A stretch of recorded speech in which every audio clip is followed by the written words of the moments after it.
بسم اللہ الرحمن الرحیم۔ پروگرام یوتھ ٹاک ایک کاوش ہے موجودہ یوتھ کو علماء کرام کے قریب کرنے کی، تاکہ ہمارے نوجوان کسی بھی چیز کے بارے میں گوگل کرنے سے پہلے علماء کرام سے پوچھیں، علماء کرام سے رہنمائی حاصل کریں، اور اس کے ساتھ ساتھ شیطان کی طرف سے جو بدگمانیاں یوتھ کے اندر پیدا کی جا رہی ہیں علماء کے بارے میں، ان کو جو ہے وہ دور کیا جائے۔ اور اسی سلسلے میں آج ہم مشکور ہیں استاد محترم فضیلت الشیخ شیخ الحدیث جناب حافظ مسعود عالم حفظہ اللہ تعالیٰ کے کہ انہوں نے ہمیں وقت دیا، ہمارے ساتھ پروگرام میں موجود ہیں۔ اور اسی طرح ہمارے ساتھ نوجوان ساتھی جو ہیں بلال منشا اور بلال طارق اور سبحان فیصل، یہ اے لیول سے ہمارے پاس جو ہیں وہ موجود ہیں۔ حافظ صاحب، آپ سے گزارش کروں گا کہ ہمارے نوجوان جو ہیں یہ آئے ہیں، اور سوشل میڈیا کا آپ کو پتہ ہے کہ بہت زیادہ استعمال جو ہے یہ لوگ ہماری یوتھ جو ہے وہ کر رہی ہے، تو اس حوالے سے کچھ ان کو نصیحت کیجئے کہ سوشل میڈیا پہ ہر طرح کا مواد موجود ہے، ہر طرح کا لٹریچر جو ہے وہ موجود ہے۔ ان کو جب بھی کوئی پرابلم ہوتی ہے، کوئی دینی رہنمائی چاہیے ہوتی ہے، تو یہ اس کی طرف رخ کرتے ہیں، اور وہاں سے پھر کوئی جیسی بھی کوئی چیز ان کو ملتی ہے، ظاہر ہے کہ وہ بغیر کسی تصدیق کے اس کو جو ہے وہ ایکسیپٹ کرتے ہیں اور اس کے اوپر جو عمل پیرا ہو جاتے ہیں۔ تو اس کے لیے کوئی کیا لائحہ عمل ہونا چاہیے کہ یہ لوگ صحیح بات تک اور صحیح دین تک جو ہے وہ پہنچ سکیں؟ شکریہ۔ بسم اللہ الرحمن الرحیم، الحمدللہ والصلاة والسلام علی رسول اللہ، واشہد ان لا الہ الا اللہ وحدہ لا شریک لہ، واشہد ان محمدا عبدہ ورسولہ۔ میں آپ کا شکر گزار ہوں کہ آپ نے یہ اہتمام کیا اور ہماری نسل نو جو ہمارے مستقبل کا سرمایہ ہے، ان کی فکری رہنمائی اور ذہنی تربیت اور تعمیر شخصیت کے لیے جو بہت ہی اہمیت رکھنے والی چیز ہے کہ ان کا علم اور علماء سے تعلق ہو، اس کے لیے یہ اقدام کیا۔ اللہ تعالیٰ اس کو بابرکت بنائے، شرکاء کے لیے بھی اور ناظرین اور سامعین کے لیے بھی۔ تو اس موقع پر میں یہی عرض کروں گا، اللہ رب العزت نے ہماری رہنمائی کے لیے اور ہمیں لا علمی اور ناواقفیت کے اندھیروں سے نکالنے کے لیے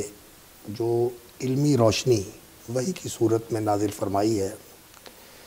یہ کامل اور مکمل رہنمائی ہے جو خالق کائنات نے انسانوں کے لیے اتاری ہے، اور اس کے لیے اللہ رب العزت نے انبیاء کا انتخاب فرمایا اور ان کے ذریعے پھر لوگوں تک یہ وحی پہنچی۔ انہوں نے اس پر عمل کر کے بھی دکھایا اور اس کو بلا کم و کاست جیسے اللہ کی طرف سے اتاری گئی تھی اسی طرح آگے پہنچایا۔ اور علماء جو ہیں یہ نبیوں کے وارث ہیں، اس لیے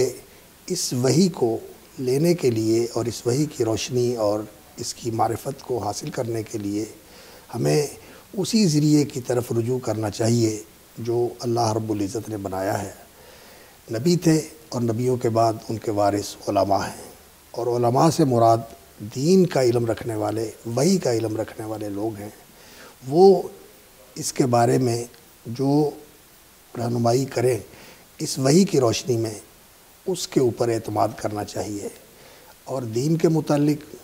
اللہ کے متعلق، اللہ کے رسول کے متعلق علم کے بغیر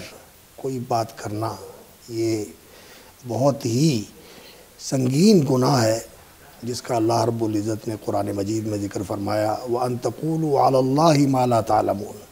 وَمَنْ أَظْلَمُ مِمَّنِ افْتَرَىٰ عَلَى اللَّهِ كَذِبًا۔ اور اسی طرح رسول اکرم صلی اللہ علیہ وسلم نے فرمایا، من کذب علی متعمدا فلیتبوأ مقعدہ من النار۔ اللہ کے بارے میں بات کرنا، دین کے بارے میں بات کرنا، رسول اکرم صلی اللہ علیہ وسلم کے بارے میں بات کرنا، ایسے ہی تصدیق کے بغیر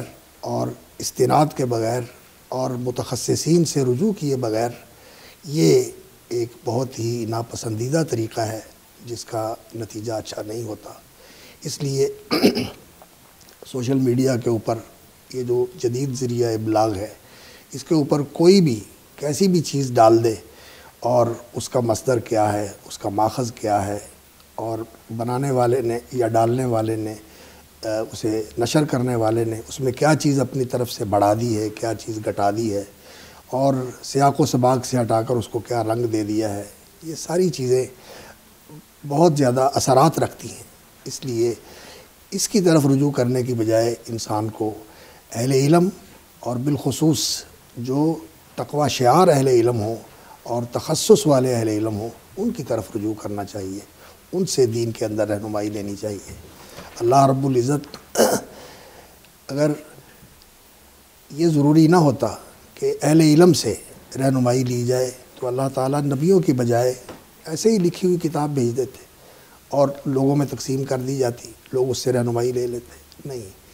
انسانوں کی رہنمائی کے لیے انسان ہی رہنما ہوتے ہیں، بلکہ اللہ رب العزت نے فرمایا کہ ہم فرشتے بھی اتارتے تو انہیں بھی انسانی شکل میں بھیجتے، تو انسانی شکل میں وہ انسانوں کی رہنمائی کرتے۔ تو انسان بھی انسان رہنما ہونا چاہیے، اور اس کا سلسلہ جو ہے وہ تلقی کے ساتھ، یعنی اس نے علم لیا ہو اور اس کے علم کا ماخذ جو ہے وہ مستند ہو، یہ بہت ضروری چیز ہے، اور اس سے علم حاصل کرنا چاہیے۔ دین کے بارے میں وہی معتبر ہوتا ہے۔ فی الحال آپ اس بارے میں آپ صاحب سے کچھ پوچھنا چاہتے ہیں؟ جی، ایک میرا شیخ صاحب ایک چھوٹا سا کوشچن تھا۔ آج کل فیمنسٹ کی ہوا آپ نے دیکھا ہوگا سوشل میڈیا پہ کافی پھیل رہی ہے۔ ان کا آج کل ایک موقف ہے کہ عورت کو دیکھنا دراصل عورت کی توہین ہے، تو اس بارے میں آپ کی کیا رائے اور کیسے ہم اس موقف کو کاؤنٹر کر سکتے ہیں؟ دیکھنا ہی نہیں چاہیے۔ ہاں جی، دراصل اس کی توہین ہے عورت کو نہ دیکھنا،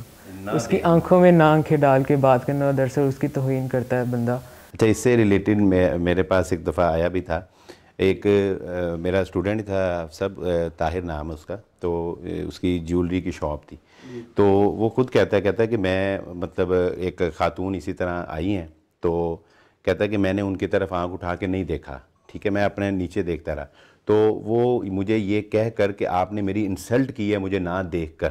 تو وہ یہ کہہ کر کہتی میں نے آپ کی شاپ سے کوئی پرچیزنگ نہیں کرنی کیونکہ آپ نے میری طرف آنکھ اٹھا کے نہیں دیکھا، یہ میری انسلٹ ہے، تو یہ کہہ کر جو وہ واپس چلے گئی۔ تو آپ صاحب یہ بچے نے بڑا اچھا ایک کویسچن کیا کہ یہ ایک ٹرینڈ اب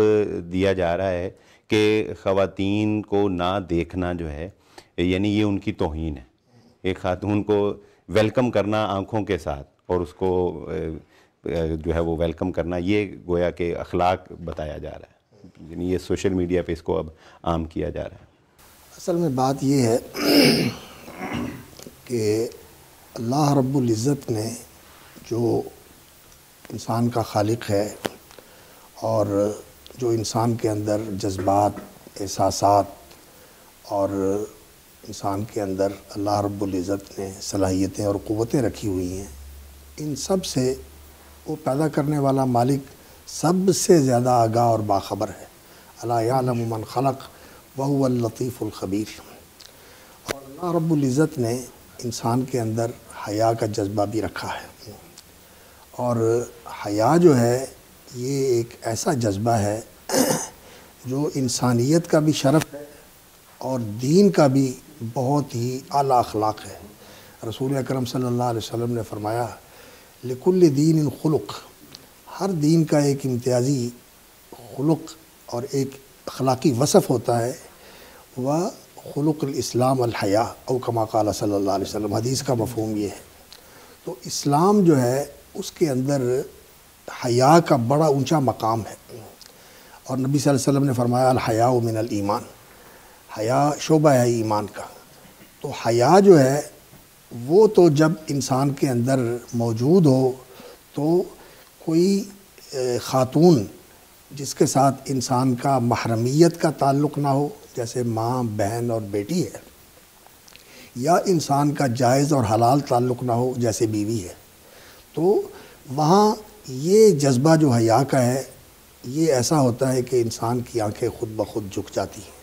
اور اللہ رب العزت نے اسی چیز کا حکم دیا ہے قل للمؤمنین یغضوا من ابصارہم، اہل ایمان سے کہو کہ وہ اپنی نگاہیں نیچی رکھیں، وقل للمؤمنات یغضضن من ابصارہن، اور اہل ایمان خواتین سے بھی کہیں کہ وہ اپنی نگاہیں نیچی رکھیں۔ تو یہ تو اللہ کی تعلیم ہے اور یہ اسلام کا خلق ہے، اور انسانیت کا شرف ہے کہ انسان کے اندر شرم و حیا کا جذبہ ہو. لیکن موجودہ جو تہذیب ہے اور موجودہ جو تمدن ہے اس کے اندر شیطانی القاء اور شیطانی ایحاء، یعنی شیطان نے انسان کے ذہن کے اندر ایسی چیزیں ڈال دی ہیں جو بطور چیلنج اس نے اعلان کیا تھا اس وقت جب اللہ رب العزت نے انسان کے سامنے سجدہ نہ کرنے کی وجہ سے اسے راندہ بارگاہ قرار دیا اور اسے ملعون اور مطرود کر کے اللہ رب العزت نے فرمایا اخرج انک من الصاغرین، ذلیل و خوار ہو کے یہاں سے نکل جا. تو اس نے یہ کہا تھا کہ میں تیرے راستے پر بیٹھ جاؤں گا، وَلَأُضِلَّنَّهُمْ وَلَأُمَنِّيَنَّهُمْ، اور میں انہیں تیرے راستے سے ہٹاؤں گا اور ایسی چیزوں کے اندر میں ان کو ڈال دوں گا جو ان کی خواہشیں اور ان کی آرزویں اور ان کی تمنائیں بن جائیں گی، اور میں انہیں تیری طرف نہیں آنے دوں گا. وَلَأُضِلَّنَّهُمْ وَلَأُمَنِّيَنَّهُمْ وَلَآمُرَنَّهُمْ فَلَيُبَتِّكُنَّ آذَانَ الْأَنْعَامِ وَلَآمُرَنَّهُمْ فَلَيُغَيِّرُنَّ خَلْقَ اللَّهِ، اور میں انہیں حکم دوں گا کہ یہ جس فطرت پر اور جس کیفیت پر تو نے انہیں پیدا کیا ہے یہ اس کو بدل ڈالے. تو اس جذبہ حیا کو ختم کرنے کے لیے، کمزور کرنے کے لیے اور اس شرم و حیا کے ماحول کو ختم کرنے کے لیے شیطان نے یہ نسوانیت کا ایک ایسا رجحان پیدا کر دیا ہے معاشرے کے اندر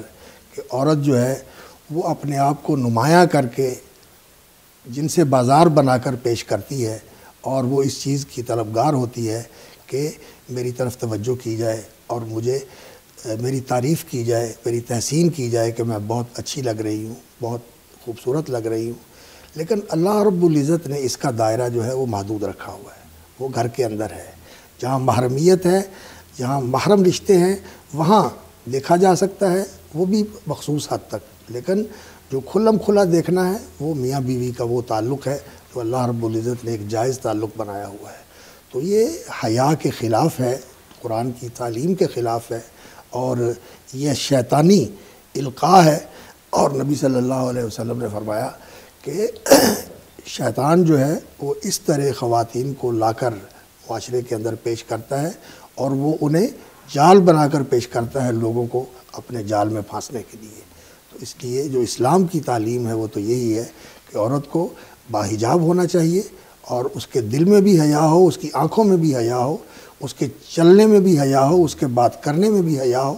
لا تخضعن بالقول فیطمع الذی فی قلبہ مرض، ایسے لوچدار طریقے سے بات نہیں کرنی چاہیے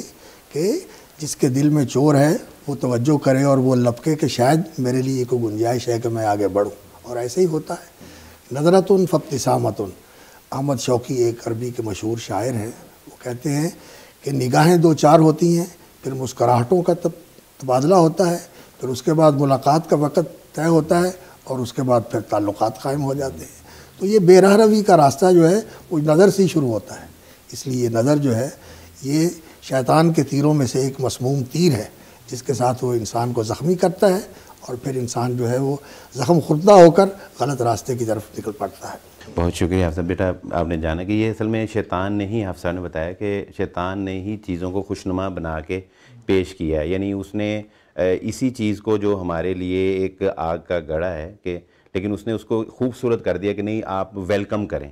یعنی ویلکم کے نام پہ اور خوش اخلاقی کے نام پہ اس نے کہا جی کوئی خاتون آتی ہے بن سور کے، دیکھیں نا وہ تیار ہو کے آئی ایسا، تو آپ اس کو ویلکم کریں. تو بیسیکلی جیسا کہ آپ سے نے بتایا کہ یہ ویلکم کرنے کے پیچھے وہ اصل میں وہ گناہ تک پہنچا،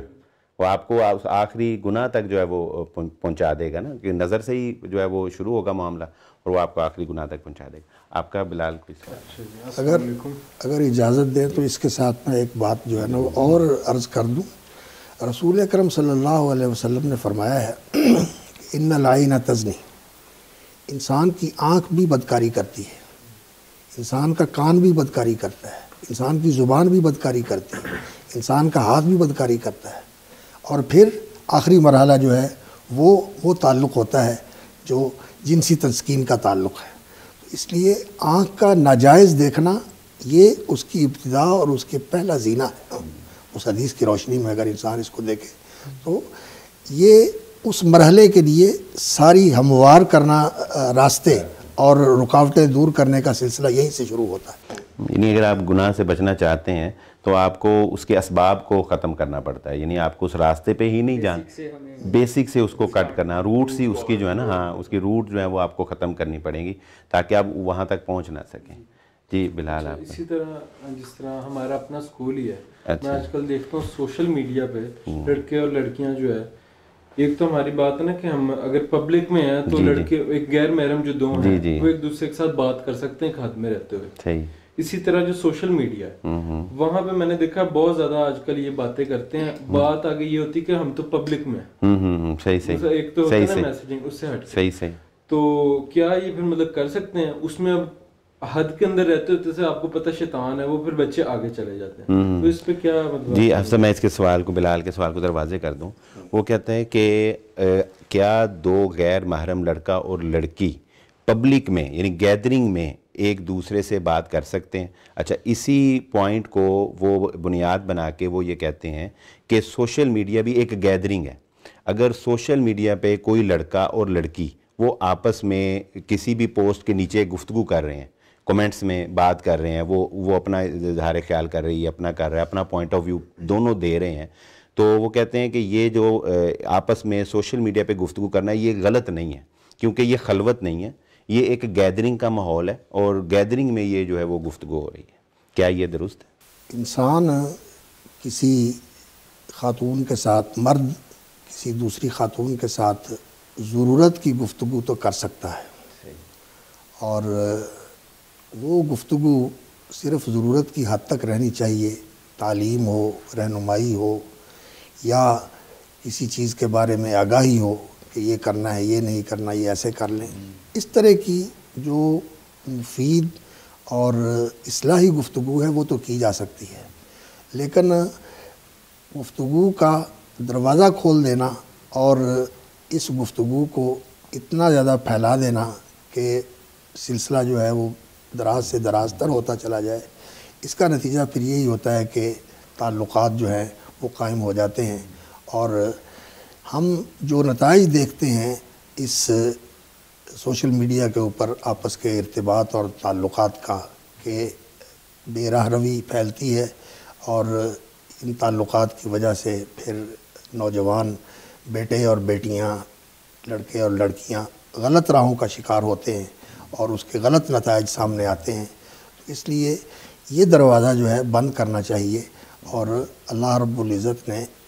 جو قرآن مجید میں تعلیم دی ہے وہ یہی ہے کہ عورت کو گھر میں رہنا چاہیے, ضرورت کی گفتگو کرنی چاہیے, اور اس طرح کی باتیں کرنا جس سے انسان کے دل میں ایک طلب پیدا ہو اور چاہت پیدا ہو کہ میں اور آگے بڑھوں, یہ اس کا موقع نہیں دینا چاہیے. اس لیے میں تو سمجھتا ہوں کہ یہ راستہ جو ہے نا یہ بھی پرخطر راستہ ہے, اور اس کے نتائج ہم دیکھ رہے ہیں جو سامنے آتے ہیں کہ یہاں سے تعلقات قائم ہوتے ہیں اور پھر بات آگے بڑھتی بڑھتی بڑھتی بڑھتی وہاں تک پہنچ جاتی ہے. کہ بسا اوقات ہمیں کسی تعلیمی سلسلے میں کچھ سیکھنے کے لیے, کچھ لینے کے لیے, کچھ نوٹس لینے ہیں, کچھ بات پوچھنی ہے, کوئی پیپرز کے لیے کچھ تیاری وغیرہ کرنی ہے, تو اس سلسلے میں ہمیں گفتگو کرنی پڑ جاتی ہے, کوئی پوچھنا بتانا پڑ جاتا ہے. تو اس حد تک گنجائش ہے تعلیم کی حد تک کوئی تعلیمی چیز ہو اس کی حد تک جو ہے نا وہ ٹھیک ہے پوچھا جا سکتا ہے, لیکن اس کے لیے بھی اس چیز کا خیال رکھنا چاہیے کہ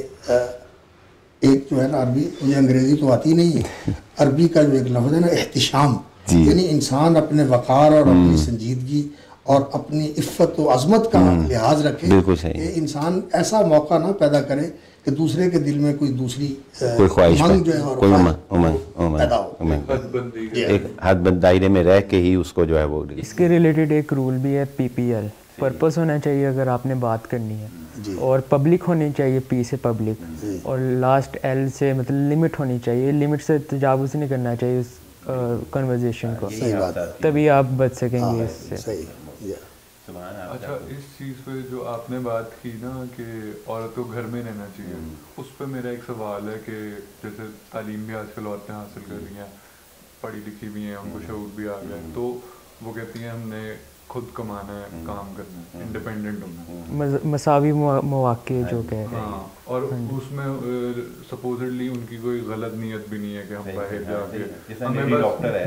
وہ کہتے ہیں کہ ہم نے پڑھا ہے, آخر ہم نے پڑھا ہے تو ہم آگے بھی اس کو فیلڈ میں کام کرنا چاہتی ہیں, یا کوئی ٹیچر ہے خود کو فیل ہونا چاہتا ہے, تو وہ جائز ہے یا نہیں جائز؟ اللہ رب العزت نے جو زندگی کا نظام بنایا ہے وہ خاتون کے لیے گھر کے اندر کی ذمہ داریاں ہیں, اور اس کی کفالت کرنا اور اس کی ضروریات کو مکمل پورا کرنا اور اسے تحفظ دینا, یہ اللہ رب العزت نے مرد کی ذمہ داری بنائی ہے. تو اسلام نے تو جو معاشرہ قائم کیا تھا اس کے اندر خواتین کے اوپر یہ ذمہ داری نہیں ہوتی تھی کہ وہ کمائیں اور گھر کو چلائیں, یہ مردوں کی ذمہ داری تھی. اور خواتین کی ذمہ داری یہی تھی کہ وہ گھر کے نظام کو بہتر کریں, اور بالخصوص جو نسل انسانی کی تعمیر ہے, اولاد پیدا کرنا, ان کی تربیت کرنا, ان کی ذہن سازی کرنا, ان کی شخصیت کی تعمیر کرنا, یہ اتنا بڑا کام ہے اور اتنی بڑی جاب ہے یہ کہ اس کے بعد اس کے اوپر کوئی اور بوجھ نہیں ڈالنا چاہیے. تو یہی جو شیطانی تہذیب ہے, اس تہذیب نے مرد اور عورت کو اس راستے کے اوپر ڈال دیا کہ مرد جو ہیں ان کے اندر اس طرح کا رجحان پیدا کیا جاتا ہے کہ وہ اپنے آپ کو اسی طرح بنائیں, سنوارے, اور اس چیز کے اوپر اتنی زیادہ توجہ دیں جو خواتین کا اللہ رب العزت نے ایک فطرت بنائی ہے اور ان کے اندر ایک دائیہ رکھا ہوا ہے. اور عورتوں کے اندر ایک ایسا رجحان پیدا کر دیا گیا ہے کہ وہ مردوں جیسی بنے, بلکہ مردوں کے برابر اور مردوں سے آگے نکلنے کی وہ کوشش کرے. تو یہ اس کے پیچھے وہ شیطانی فکر ہے, وہ شیطانی فکر ہے. اس لیے نبی صلی اللہ علیہ وسلم نے یہ بتایا اور فرمایا کہ مردوں میں جو خواتین والا بولنے کا طریقہ, چلنے کا طریقہ, رہنے سہنے کا اور زیب و زینت کے اوپر ہر وقت لگے رہنا, جو اس طرح کا انداز اختیار کرتے ہیں وہ بھی اللہ کی رحمت سے محروم ہوتے ہیں. اور جو عورتوں میں مردوں جیسی بنتی ہیں وہ بھی اللہ کی رحمت سے محروم ہوتی ہیں. تو عورت کے اوپر یہ ذمہ داری تو نہیں ہے, لیکن جو عورتوں کی ضرورت ہے, تعلیم, خاص طور پر بچوں کی تعلیم, خواتین کی تعلیم, دینی تعلیم, دنیاوی تعلیم, علاج, معالجہ, اور گھر کے جو امور ہیں خانہ داری کے, سلیقہ پکانے کا, سینے سلانے کا, اور آرٹ کا, جو گھر کی تزئین و آرائش کے لیے یہ چیزیں ہوتی ہیں, ان چیزوں میں خواتین کام کریں. اور خواتین چھوٹے بچوں کو سکھا بھی سکتی ہیں, بڑی عورتوں کو سکھا بھی سکتی ہیں. اس کے لیے اگر وہ باہر بھی نکلے تو پھر بھی پردے کے ساتھ, حجاب کے ساتھ وہ نکل سکتی ہیں, لیکن کمانے کی اور خود کفیل ہونے کی ذمہ داری اس کے اوپر نہیں ہے, وہ مرد کے اوپر ذمہ داری ہے. تو شریعت نے ذمہ داری یہ مرد کے اوپر رکھی ہے. عورت کو اس کے لیے پریشان نہیں ہونا چاہیے. جب وہ باپ کے گھر میں ہے, بیٹی کی حیثیت سے باپ ذمہ دار ہے, باپ نہیں ہے تو بھائی ذمہ دار ہے, جب اس کی شادی ہو جاتی ہے تو اس کا شوہر ذمہ دار ہے, جب ماں ہوتی ہے تو اس کی اولاد ذمہ دار ہے. اللہ رب العزت نے ذمہ داری تو مردوں کے اوپر رکھی ہوئی ہے. لیکن ہمارے معاشرے کے اندر چونکہ اب دنیا کی بڑی دوڑ ہے اور لوگ کہتے ہیں کہ جی ہم نے اپنا جو معیار زندگی ہے اس کو بہتر سے بہتر اور بلند سے بلند کرنا ہے, تو اس کے لیے وہ کہتے ہیں کہ جی سارے گھر والے ہی اگر کمائیں گے تو تبھی بات بنے گی. تو شریعت نے جو تعلیم دی ہے وہ یہی ہے کہ انسان کو کفایت شعاری کا اور ایسا طریقہ اختیار کرنا چاہیے جس میں اسراف اور فضول خرچی اور تبذیر ان چیزوں سے انسان اجتناب کرے. تو اس سے بھی اللہ تعالیٰ برکت بھی دیتے ہیں, گھر میں سکون بھی ہوتا ہے اور گھر آباد بھی رہتے ہیں. اب صورتحال یہ ہے کہ سارے گھر والے کما رہے ہیں اور گھر کا سکون برباد ہے, اور رشتے جو ہے وہ مخدوش ہو جاتے ہیں, کمزور پڑ جاتے ہیں. گھروں کے اندر وہ محبت, پیار, وہ شفقت والا ماحول نہیں. شوہر آتا ہے وہ بھی تھکا ہارا ہوا اور بیوی بھی تھکی ہاری ہوئی آتی ہے, تو ایک دوسرے کو توجہ ہی نہیں دے سکتے, ایک دوسرے کو سکون ہی نہیں دے سکتے. اور اولاد جو ہے وہ بیچاری الگ محروم ہو جاتی ہے, انہیں نہ باپ کا وقت ملتا ہے نہ ماں کا وقت ملتا ہے. تو معاشرہ جو ہے وہ تفکک کا شکار ہو جاتا ہے, وہ جو ہے نا اس کے اندر کیا دوری آ جاتی ہے اور رشتے کمزور ہو جاتے ہیں. تو اس لیے عورت کو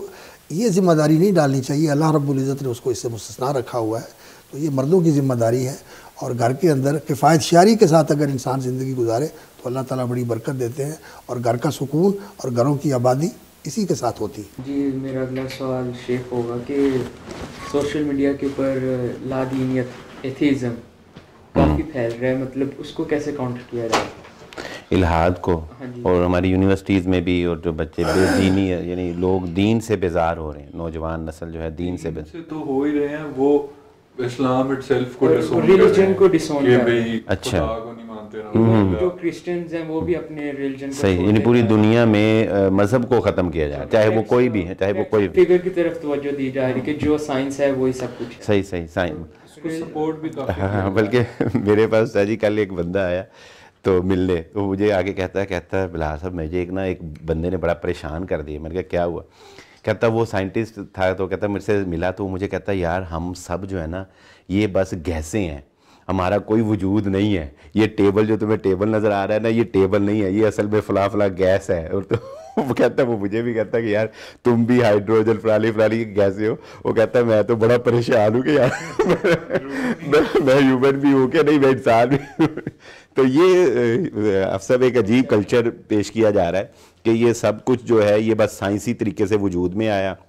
انسان کا وجود بھی ایسے ہی ہے, اور کوئی اس کی حقیقت نہیں ہے, کوئی آخرت نہیں ہے, کوئی خدا نہیں ہے, کوئی نہیں ہے, اور انسان آزاد ہے, بس جیسے چاہے جو اس کو بہتر لگتا ہے وہ زندگی گزارے.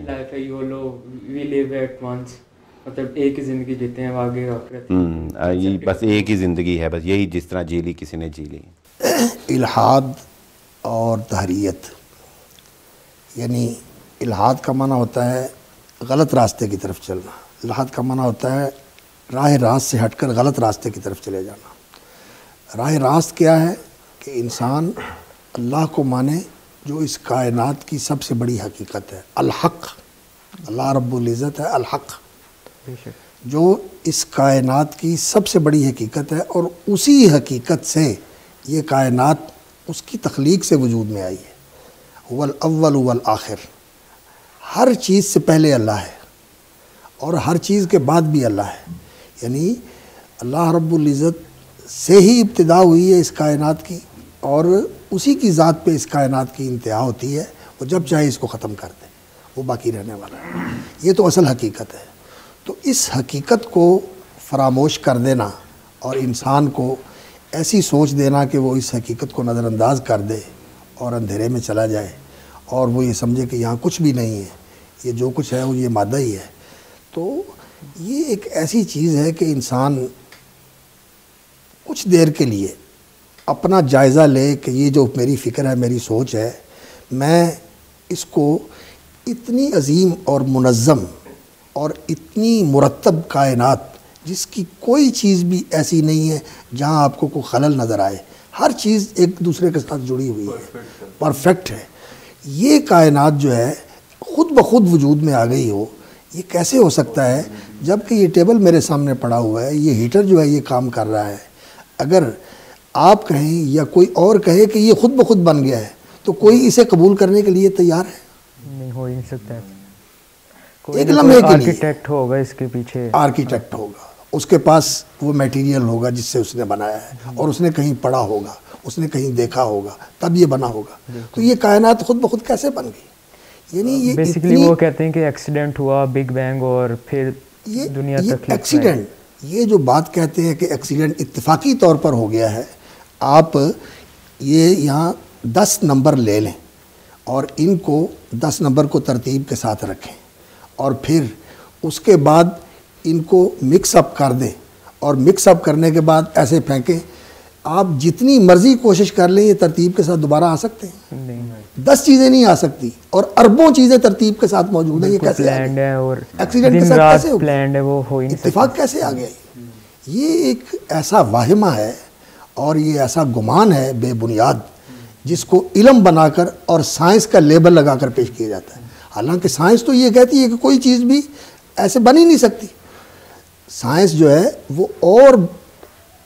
راستے کے اندر انسان کی رہنمائی کرتی ہے, تجربہ اور مشاہدہ, لیکن جو اس کائنات کے غیبی حقائق ہیں اور جو اس کائنات کے بعد کی کائنات ہے اس کے بارے میں سائنس اندھی ہے, نہیں جانتی, سائنسی علم نہیں جانتا. سورہ بقرہ بھی یہیں سے سٹارٹ ہوتی ہے نا کہ وہ ایمان والے ہیں جو غیب پر علم رکھتے ہیں. الذین یؤمنون بالغیب, ایمان کی بنیاد ہے کہ اس کائنات کے اندر جو انسان کا مشاہدہ ہے, جو انسان کی معلومات ہیں عقلی فکری،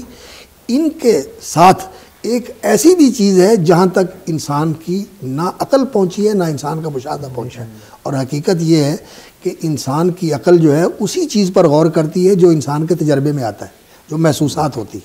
سنتے ہیں، دیکھتے ہیں، ان کو محسوس کرتے ہیں، پھر اس پہ عقل غور کرتی ہے ان اصولوں کے ساتھ جو ریاضی کے، کیمسٹری کے اور فزکس کے اصول ہیں، ان کے اوپر غور و فکر کر کے انسان ایک نتیجے تک پہنچتا ہے۔ لیکن جو چیزیں انسان کے علم میں نہیں ہیں وہاں تک تو انسان کی عقل رہنمائی نہیں کرتی۔ اور اللہ رب العزت نے جو یہ حقیقت بیان فرمائی ہے کہ وَمَا أُوتِيتُم مِّنَ الْعِلْمِ إِلَّا قَلِيلًا، جو انسان کو اس کائنات کا علم دیا گیا ہے نا وہ بہت تھوڑا ہے۔ اور مجھے یاد پڑتا ہے، میں نے ایک کتاب میں پڑھا تھا، اور مارکہ مذہب و سائنس ایک کتاب بھی ہے جس کا مولانا ظفر علی خان نے ترجمہ کیا ہے، اور وہ انگریزی کی کتاب تھی، اس کا ترجمہ انہوں نے کیا ہے، بڑی اچھی کتاب ہے۔ اور بھی بہت ساری کتابیں ہیں اس موضوع کے اوپر علماء نے لکھی، تو اس میں بتایا گیا ہے کہ جو انسان کو اس وقت باوجود اس کے کہ ہم 21ویں صدی میں کائنات کی بہت ساری چیزوں کے بارے میں جانتے ہیں، تو اس میں انہوں نے کہا ہے کہ جو انسان کو معلومات ہیں وہ بنسبت اس کے جو غیر معلوم ہے اس کے مقابلے میں جو معلومات ہیں یہ 3 سے 4% بھی نہیں ہے۔ دی یونیورس ان نون، وہ کائنات العالم المجہول جس کے بارے میں انسان بے خبر ہے، تو انسان کیسے کہہ سکتا ہے کہ جو کچھ ہمیں نظر آ رہا ہے اس کے بعد کچھ نہیں ہے، اس سے پہلے کچھ نہیں تھا؟ اس لیے یہ انسان کی بہت ہی غلط فہمی ہے، اور حقیقت یہ ہے کہ اگر وحی کا علم نہ ہو تو انسان بے خبر ہے، جاہل ہے، اور انسان ظالم ہے، زیادتی کرتا ہے اپنے ساتھ بھی اور کائنات کے ساتھ۔ نہیں، ہم یہ ان کو اپنا میسج کیسے کنوے کر سکیں؟ وہ تو بلیو ہی کرتے ہیں سائنس کے اوپر۔ انہیں کہیں کہ سائنس کے پاس کوئی دلیل نہیں ہے اس چیز کی، کہ یا تو یہ ہے کہ یہ ہر چیز کے بارے میں جان کر یہ کہے کہ میں نے جان لیا ہے کہ اللہ نہیں، اس چیز کے بارے میں تو ہم کہتے ہیں کہ یہ بنانے والے کے بغیر نہیں بن سکتا، اور کائنات کے بارے میں ہم کہیں کہ حادثاتی طور پر یہ وجود میں آ گئی ہے۔ تو کوئی بھی چیز جو ہے میں نے پڑھا، ایک عالم نے لکھا ہوا تھا، اس نے کہا کہ 100 سکوں کو آپ جو ہے نا وہ 1 2 کے بعد نمبر ہوتا ہے نا سکے کے اوپر لگا ہوا، نوٹوں کے اوپر لگا ہوتا نمبر، تو آپ ان کو مکس اپ کر کے رکھ دیں، پھر ان کو جو ہے اسی ترتیب کے ساتھ جتنے مرضی کرتے جائیں، وہ جتنا زیادہ آپ اس کو دوبارہ دہرائیں گے وہ اتنا خراب ہوتا جائے گا، اور وہ دور ہوتا جائے گا کہ اس ترتیب سے ہٹتا چلا جائے گا۔ اور اس میں بلال حافظ صاحب کی بات کی میں مزید کروں کہ آپ دیکھیں اگر آپ سائنس کی بات کریں نا تو سائنس کبھی بھی اپنی کسی بات پر ہمیشہ قائم نہیں رہی۔ بہت سی ایسی باتیں ہیں جو سائنس پہلے مانتی تھی اور اب اس کو ڈس آن کر دیا ہے، لیکن حافظ صاحب نے جیسے کہ بات کی، اللہ رب العزت نے قرآن مجید میں جو اصول، جو ضوابط، جو قوانین بنا دی ہیں وہ قیامت تک کے لیے مسلم ہیں، یعنی ان میں کوئی آپ کو تبدیلی نہیں نظر آئے گی، اور کبھی آپ کو نہیں نظر آئے گا کہ یہ قانون جو تھا یہ غلط ثابت ہو گیا اور یہ قانون جو ہے، لیکن سائنس جو ہے وہ اپنے قوانین کے بارے میں جو ہے اپنا موقف وہ بدلتی ہے۔ آپ اس میں جو ہے وہ زیادہ سمجھتے ہیں۔ ہاں جی بالکل آتے ہیں۔ محترم بلال صاحب کی بات کی تائید کے لیے میں عرض کروں گا کہ آپ سائنس پڑھتے ہیں، اس کے اندر ریسرچ ہوتی ہے، تحقیق ہوتی ہے، اور اس کی بنیاد ہی یہ ہوتی ہے کہ یہ جو کچھ آپ کے پاس ہے آپ اس پر غور کریں کہ یہ غلط ہو سکتا ہے اور میں اس سے بہتر جو حقیقت ہے اس کی طرف بڑھوں۔ آپ اس کو غلط سمجھ کے اس کے اوپر ریسرچ کرتے ہیں، پھر آپ دیکھتے ہیں کہ نہیں ابھی تک یہ صحیح ہے، اور اس بات کا امکان ہے کہ کل آنے والی معلومات اس کو غلط ثابت کر دیں۔ تو سائنس جو ہے یہ ہمیشہ بدلنے والی چیز ہے، اور انسان کی پوری علمی تاریخ یہ بتاتی ہے کہ انسان نے پہلے کچھ سوچا تھا، آج کچھ سوچا ہے، اور آنے والے وقت میں کچھ اور چیز سامنے آ جائے گی، لیکن جو وہ غیبی حقیقتیں ہیں جو قرآن اور وحی کے اندر بیان کی گئی ہیں وہ وہی ہیں جو ازلی اور ابدی ہیں، ہمیشہ سے ایسے تھیں، اب بھی ایسے ہیں اور آئندہ بھی ایسے رہیں گی۔ اور اللہ رب العزت نے قرآن مجید میں یہ حقیقت بیان فرمائی ہے کہ فلما جاءتهم رسلهم بالبینات، پہلی قوموں کا تذکرہ فرمایا، یہ سورۃ المومن ہے 24ویں پارے میں، اس میں اللہ رب العزت نے بیان فرمایا کہ جب پہلی قوموں کے پاس رسول آئے، فرحوا بما عندهم من العلم، تو نبیوں کا لایا ہوا علم انہوں نے ٹھکرا دیا، اور جو ان کا اپنا سیکھا ہوا اور اپنا معروف علم جو ان کے ہاں مروج تھا اس کے اوپر انہوں نے ناز کیا اور اس کے اوپر اترائے اور نبیوں کے دیے ہوئے علم کو ٹھکرا دیا۔ فلما جاءتهم رسلهم بالبینات فرحوا بما عندهم من العلم وحاق بهم ما كانوا به يستهزئون، اور نبیوں کے علم کا مذاق اڑایا اور یہ دنیا کے کھنڈرات کا مطالعہ کر کے دیکھ لیں کہ وہ قومیں کس طرح برباد ہوئیں اور ان کا وہ جو علم تھا ان کو بچا نہیں سکا. تو یہ جو انسان کے پاس علم ہے اس کو نبی کے علم کے مقابلے میں, وحی کے علم کے مقابلے میں, اللہ کا دیا ہوا جو علم ہے اس کے مقابلے میں پیش کرنا, یہ پہلے زمانے میں بھی لوگ کرتے رہے ہیں اور آج بھی لوگ جو کر رہے ہیں یہ وہ جاہلیت قدیمہ تھی اور یہ نئے دور کی جاہلیت ہے, یہ جاہلیت جدیدہ ہے. اور بلکہ بچوں آپ تو یہ کووڈ کے بارے میں دیکھ لیں, کوئی ایک آپ بتائیں کوئی ایک رائے ہے کووڈ کے بارے میں, پھر اور کبھی کوئی کلپ آ جاتا ہے کہ ماسک لگانے سے کرونا ہوتا ہے, کوئی کہتا ہے جی یہ ماسک لگانے سے کوئی فائدہ نہیں ہے. یہ ویکسینیشن کے بارے میں بھی آپ دیکھ لیں کتنی, کوئی کہتا ہے جی اس کا فائدہ ہے, کوئی کہتا ہے نہیں ہے, کوئی کہتا ہے کروا کے اور ہو جاتا ہے. تو یہ سائنس جو ہے اس پہ آپ کوئی بلیو نہیں کر سکتے کہ یہ پختہ بات ہے. بلال آپ کا کوئی کوشچن؟ اچھا میرا یہ کوشچن ہے کہ یہی جس طرح کسی بھی قسم کا پوسٹ ہوگا, سائنس کا لے لیں, کسی قسم کا بھی لے لیں, اس میں نیچے لڑائی ہو رہی ہوتی ہے. ایک ہوتا ہے پازیٹیو کرٹیسزم, مطلب وہ ذرا ایک فائدے میں ہوتا ہے, ایک ہوتا ہے بس گالم گلوچ کرنا, اگلے بندے کو ذلیل کرنا. اس میں کیا مطلب اگلے بندے کو ہمیں درست کرنا چاہیے, کیا کرنا چاہیے؟ جی استاد جی, اس کا سوال میں ذرا واضح کر دوں کہ فیس بک چونکہ یہ بچے یوز کرتے ہیں اور تو کہہ رہے ہیں کہ کوئی بھی پوسٹ ہوتی ہے تو اس پہ نیچے بحث کا ایک طویل سلسلہ ہوتا ہے, اس میں پازیٹیو بھی لوگ ہوتے ہیں اور کچھ لوگ ہوتے ہیں جن کا کام ہی نیگیٹو بات کرنا. تو یہ کہہ رہے ہیں کہ کیا ہمیں اس بحث میں حصہ لینا چاہیے یا نہیں لینا چاہیے, یا جو لوگ منفی باتیں کر رہے ہوتے ہیں ان کے ساتھ ہم بحث کریں یا نہ کریں, ان کو سمجھائیں یا نہ سمجھائیں یا بالکل اوائڈ کر لیں, کیا اس میں ہمیں کوئی حقیقی اور سچی بات ہے جو مصدق ہے دین کے متعلق, وہ تو آپ جس طرح اس بات کی اصلیت ہے وہ سامنے رکھ دیں اور بتا دیں کہ یہ قرآن کی بات ہے, یہ حدیث کی بات ہے, یا یہ اہل علم نے کہا ہے, اور اس کا جو ہے ماخذ اور مصدر وہ بتا دیں. اور اس کے بعد اگر کوئی نہیں مانتا تو جو اس کا کوئی معقول اعتراض ہو تو اس کا جواب دے دینا چاہیے. اور باقی پھر اگر کوئی آدمی بحث ہی کرتا ہے تو بحث کے اندر وقت نہیں ضائع کرنا چاہیے. انسان کا وقت بہت قیمتی ہے, کسی اور تعمیری کام میں لگانا چاہیے. جادلہم باللتی احسن, اللہ رب العزت نے فرمایا ہے کہ اچھے طریقے سے تو اس کو قائل کیا جا سکتا ہے, اس کے شبہے کا ازالہ کیا جا سکتا ہے, اس کا جو اعتراض ہے اس کی حقیقت واضح کی جا سکتی ہے کہ تمہارا اعتراض بنتا نہیں ہے. لیکن وہ بات کرے پھر اس کا جواب, پھر اس کا جواب, اس طرح پھر آدمی جو ہے نا اصل بات سے ہٹ کر صرف اسی بات کے جواب در جواب اور اس کے اعتراض در اعتراض اور اسی سلسلے میں الجھ کے رہ جاتا ہے. اور خود بھی پھر انسان جو ہے نا ذہنی طور پر اس کے اندر وہ یقین کی کمی آ جاتی ہے. بعض دفعہ ایسے صورتحال پیدا ہو جاتی ہے کہ انسان کا اپنا یقین بھی ڈگمگا جاتا ہے, متزلزل ہو جاتا ہے. چلو چھوٹا سا ایک اور ایڈ کروں گا, یہی جو پھر لوگ اس میں دین کا مذاق کریں گے یا دین کو گالیاں بھی نکالتے ہیں تو ان کو پھر ہم کاؤنٹر کیسے کریں, ان کو جواب ان کو چھوڑ دینا چاہیے, ان کو چھوڑ دیں. وَذَرِ الَّذِينَ اتَّخَذُوا دِينَهُمْ لَهْوًا وَلَعِبًا,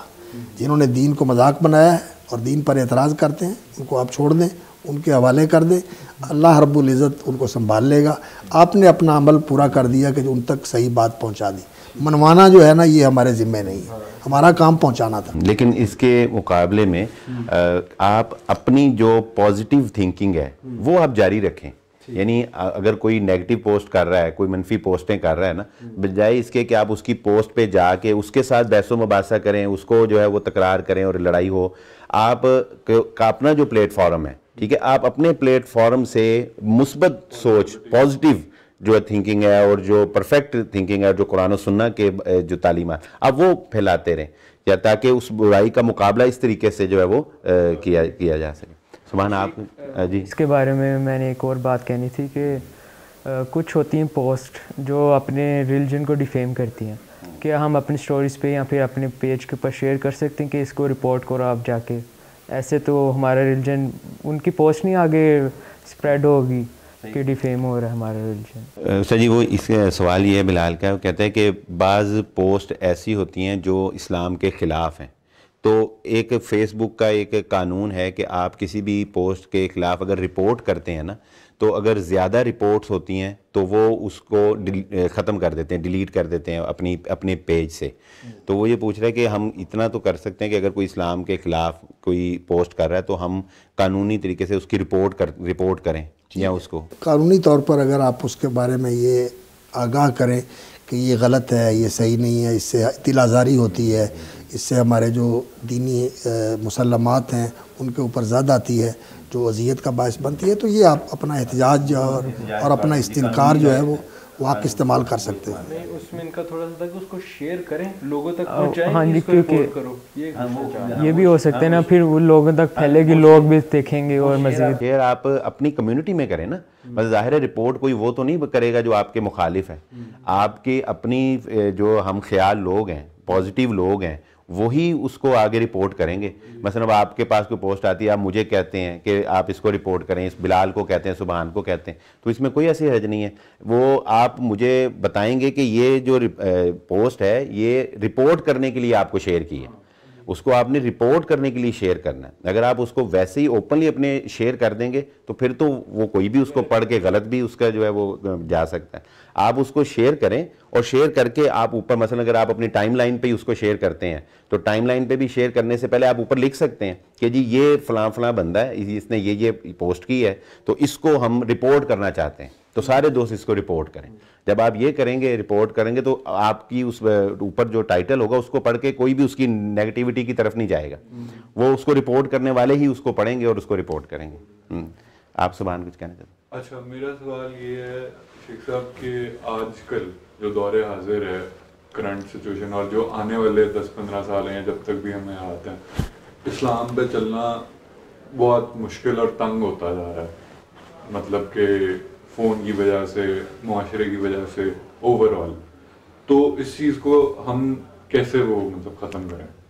کیسے فیس کریں، فیس بھی کریں اور ختم کیسے کریں؟ لائک معاشرے میں فٹ ہونے کے لیے آپ کو کچھ ایسی چیزیں کرنی پڑتی ہیں جو اسلام کے خلاف ہیں، اور آہستہ آہستہ یہ مزید مشکل ہوتا جا رہا ہے، تو اس کا کیا؟ دیکھیے سبحان صاحب، اللہ رب العزت نے قرآن مجید میں یہ حقیقت بیان فرمائی ہے کہ دین جو ہے اللہ رب العزت نے ایسا بنایا ہے کہ اس پر عمل کرنا یہ انسان کے لیے کسی دور میں بھی ایسا نہیں ہے کہ انسان بے بس ہو اور عاجز ہو، انسان اس پہ عمل نہ کر سکتا۔ اللہ رب العزت نے فرمایا لا یکلف اللہ نفسا الا وسعها، اللہ رب العزت کسی پر وہ بوجھ نہیں ڈالتے جو اس کی طاقت، اس کی بساط اور اس کی ہمت سے زیادہ ہو۔ دین وہی ہے جو ہم کر سکتے ہیں، والذین آمنوا وعملوا الصالحات لا نکلف نفسا الا وسعها، فرمایا جو لوگ ایمان لائے اور انہوں نے نیک عمل کیے، ایمان لانا اور نیک عمل کرنا، فرمایا لا نکلف نفسا الا وسعها، ہم نے کسی کے اوپر اس کی طاقت سے زیادہ بوجھ نہیں ڈالا۔ یہ پہلے لوگوں کا بیان کیا، تو پہلے لوگوں کے لیے بھی مشکلات تھیں، لیکن وہ مشکلات کا مقابلہ کر کے دین کے اوپر چلتے رہے، اور آج بھی مشکلات ہیں لیکن ان کا مقابلہ کر کے ہم دین کے اوپر چل سکتے ہیں۔ ہاں، جہاں انسان بے بس ہو جائے تو وہاں پھر اللہ رب العزت کی طرف سے نرمی آ جاتی ہے، بے بسی کے اندر پھر اللہ رب العزت انسان کو معاف کر دیتے ہیں، اور انسان کی چاہت ہوتی ہے کہ میں یہ لے لوں، میں یہ لے لوں، میں یہ لے لوں، لیکن یہ چیزیں انسان کی ضرورت نہیں ہوتی، ضرورت انسان کی بہت محدود ہوتی ہے۔ اور یہ جو چیزیں جن کی طرف ہم لپکتے ہیں اور جن کی طرف ہمارا بہت زیادہ بھاگ دوڑ کے ساتھ رجحان ہوتا ہے کہ یہ میرے پاس ہونا چاہیے، یہ میرے پاس ہونا چاہیے، یہ ہماری زندگی کی ضرورت نہیں ہے، ضرورت تو بہت تھوڑی ہے۔ تو انسان اپنے آپ کو محدود کر لے، دین آسان ہو جاتا ہے، زندگی بھی آسان ہو جاتی ہے، دین بھی آسان ہو جاتا ہے۔ تو ہم سراب کے پیچھے بھاگتے ہیں، یہ لے لوں، اچھا اب یہ آ گیا اب میں وہ لے لوں، اب یہ آ گیا اب میں وہ لے لوں، تو اس طرح کام خراب ہوتا ہے۔ تو انسان جو ہے، نبی صلی اللہ علیہ وسلم نے فرمایا قد افلح من اسلم، یقیناً کامیاب ہو گیا وہ شخص جس کو اللہ نے اسلام نصیب کر دیا، ورزق کفافاً، اور اسے جو چیزیں ضرورت ہیں زندگی کی وہ عطا فرما دی، وقنعہ اللہ بما عطاہ، اور اللہ تعالیٰ نے اسے قناعت بخش دی کہ جو میری ضرورت کی چیزیں تھی، میرے پاس گھر ہے، میرے پاس سواری ہے، میرے پاس کھانے پینے کا سسٹم موجود ہے، اب میں جو ہے نا وہ ایک سراب کے پیچھے بھاگتا رہوں کہ اب یہ سے یہ سے وہ سے وہ، اس سے آگے اس سے، تو یہ تو زندگی کا عذاب ہے، یہ تو عذاب ہے زندگی کا۔ اس لیے اگر انسان اپنی زندگی کو محدود کر لے اور قناعت کرے اور جو کر سکتا ہے اس پہ کوشش کرے کہ میں نے عمل کرنا ہے، تو اللہ تعالیٰ پھر توفیق بھی دیتے ہیں، مدد بھی کرتے ہیں۔ ایاک نعبد و ایاک نستعین، یہ جو ہم اللہ کے ساتھ عہد کرتے ہیں ہر نماز کے اندر بار بار دعا پڑھ کے، اللہ ہم تیری عبادت کرتے ہیں، ایاک نعبد، صرف تیری ہی ہم عبادت کرتے ہیں، اور یہ عبادت کرنے کے لیے ایاک نستعین، تجھ سے ہی مدد چاہتے ہیں، تیری مدد سے ہی ہم یہ کام کر سکیں گے۔ اور وہ جو لا حول ولا قوت الا باللہ،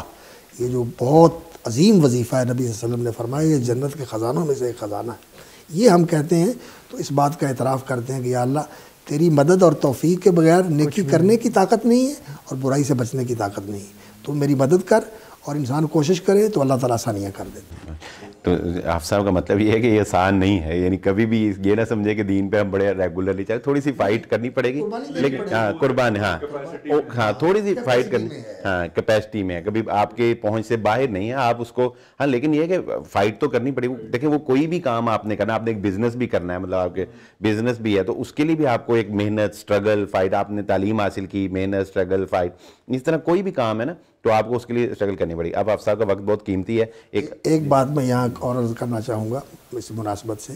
کہ رسول اکرم صلی اللہ علیہ وسلم نے فرمایا ہے کہ لا تزال طائفۃ من امتی ظاہرین علی الحق،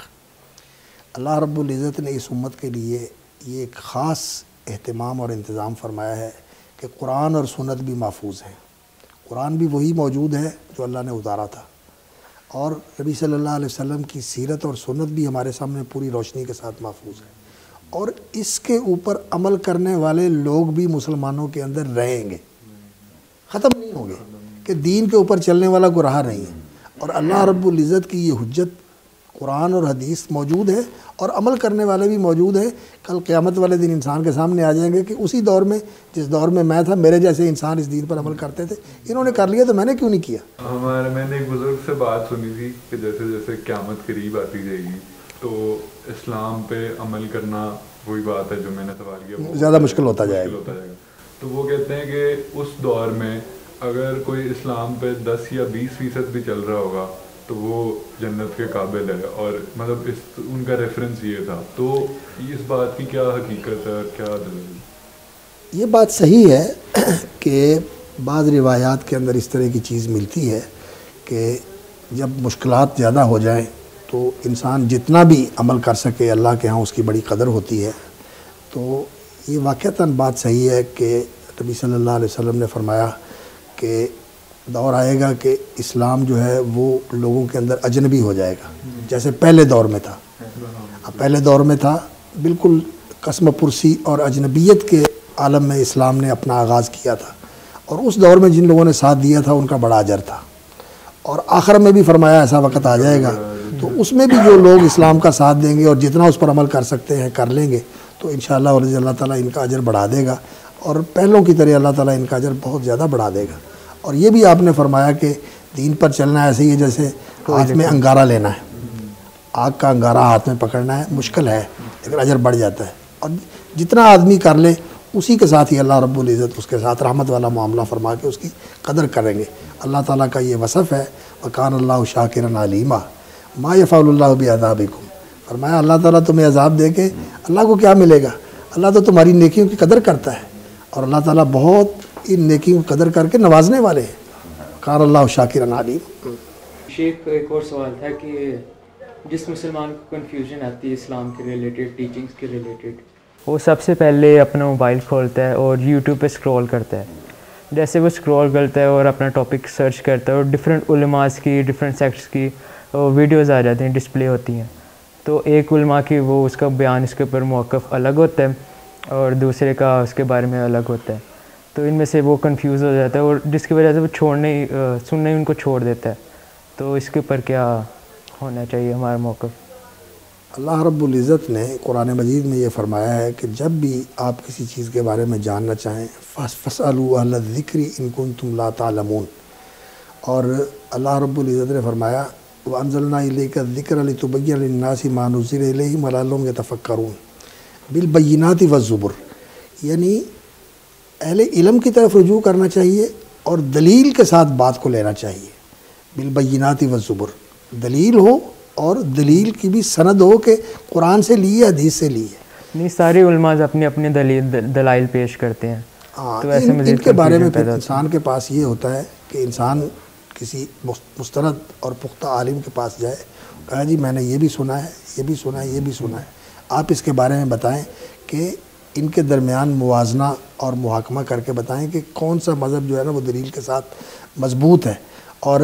آپ ٹیسٹ کیس کے طور پر 2-3 مسائل کے بارے میں جب اس طرح تحقیق کریں گے اور موازنہ کر کے صحیح بات تک پہنچنے کی کوشش کریں گے, اللہ رب العزت نے یہ راستہ آسان رکھا ہوا ہے. آپ کر سکتے ہیں, تھوڑا سا ٹائم نکالیں, عالم کے پاس آئیں, بلال صاحب کے پاس چلے جائیں, اور جو کوئی آدمی آپ کے علم میں ہے آپ اس کے ساتھ رابطہ کر لیں, پوچھیں, تو آپ کو انشاءاللہ العزیز پتہ چل جائے گا کہ دلیل والی سچی بات کون سی ہے, کمزور بات کون سی ہے, اور بالکل بے بنیاد بات کون سی ہے. اور کچھ علماء سو بھی ہیں, تو ان سے کیسے, ان کی نشاندہی کیسے ہوگی؟ وہ جو آپ جب کسی راسخ اور پرہیزگار عالم کے ساتھ رابطہ رکھیں گے نا, تو اس سے پوچھیں گے انشاءاللہ العزیز, پھر آپ کو وہ رہنمائی بھی کر دے گا کہ اس طرح کے علماء جو ہے نا یہ خیر والے علماء ہوتے ہیں, اور اس طرح کے علماء جو ہے نا ان سے بچنا چاہیے, ان کی طرف نہیں جانا چاہیے, اس لیے کہ ایسے لوگ بھی تو ہے نا جو لوگوں کو گمراہ کرتے ہیں.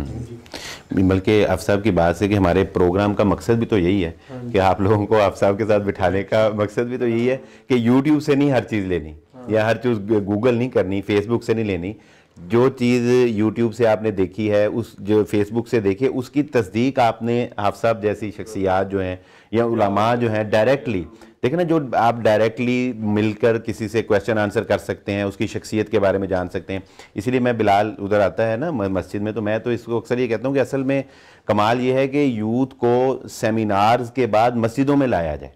یعنی ہماری یوتھ سیمینار اٹینڈ کر رہی ہے, فلاں جگہ پہ جو ہے وہ گیدرنگ ہے وہاں اٹینڈ کر رہی ہے. ابھی آپ ہائی ٹی رکھ لیں, آپ کو بڑی یوتھ جو ہے وہ نظر آئے گی, لیکن وہ وہاں پہ سننے کے بعد مسجدوں میں نظر نہیں آتی. تو جب آپ مسجد میں آئیں گے, مطلب حافظ صاحب کا خطبہ جمعہ ہے, آپ جمعہ کا خطبہ سنیں گے, اس کے بعد آپ ایک اس عالم سے ملیں گے, آپ اس سے کویسچن کریں گے, اپنے دل کی بات کریں گے, اسے بتائیں گے یار میں نے یوٹیوب پہ یہ بھی سنا, میں نے تو فیس بک پہ یہ بھی دیکھا, ٹھیک ہے, تو وہ آپ کو پھر اس کے بارے میں گائیڈ کرے گا, رہنمائی کرے گا. کہ میرا دوست تھا, میں اس کو لے کے گیا سیمینار کے اوپر, سیمینار کے دوران تو وہ کافی ایموشنل ہو گیا, جیسے ہی ختم ہوا تو پھر بیک نارمل, سب کچھ نارمل ہو گیا. ان کی بات کو آگے بڑھاتے ہوئے میں محترم بلال صاحب کی بات کو آگے بڑھاتے ہوئے عرض کرتا ہوں کہ آپ علاج معالجے, طب میڈیکل سائنس کے حوالے سے بھی, بیماری کے متعلق, دوائیوں کے متعلق, آپ یہ جو سوشل میڈیا کے ذرائع ہیں ان کے اوپر جاننا چاہیں تو آپ کو بہت کچھ مل جائے گا, لیکن اس سے آپ اپنا علاج کریں گے نہیں, کہاں جائیں گے؟ اسپیشلسٹ کے پاس. اور وہ آپ کو ایسی چیزیں بھی دکھا دیتا ہے کہ جو نہیں بھی ہوتی. ہاں, اس لیے علاج کرنے کے لیے اس کے پاس جائیں گے, اور یہ دونوں معالج ہوتے ہیں. یہ جو میڈیکل طبیب ہے, ڈاکٹر ہے, وہ اس باڈی کے بارے میں جانتا ہے, لیکن روح, دین, اخلاق اس کے بارے میں عالم جانتا ہے. تو عالم کے پاس جانا چاہیے اور اس سے رہنمائی لینی چاہیے, اس پر اعتماد کرنا. میرے ساتھ خود بھی ایسے ہوتا ہے کہ میں سنتا ہوں کوئی ویڈیو دیکھتا ہوں, اس وقت اسی دیر کے لیے ایموشنل ہوتا ہوں, بعد میں پھر سے بیک نارمل سب کچھ ہو جاتا ہے. اس کے لیے بہتر یہ ہوتا ہے کہ انسان اچھے دوستوں کے ساتھ تعلق رکھے, اچھی مجلس کے ساتھ تعلق رکھے, اور مسجد سے جڑے.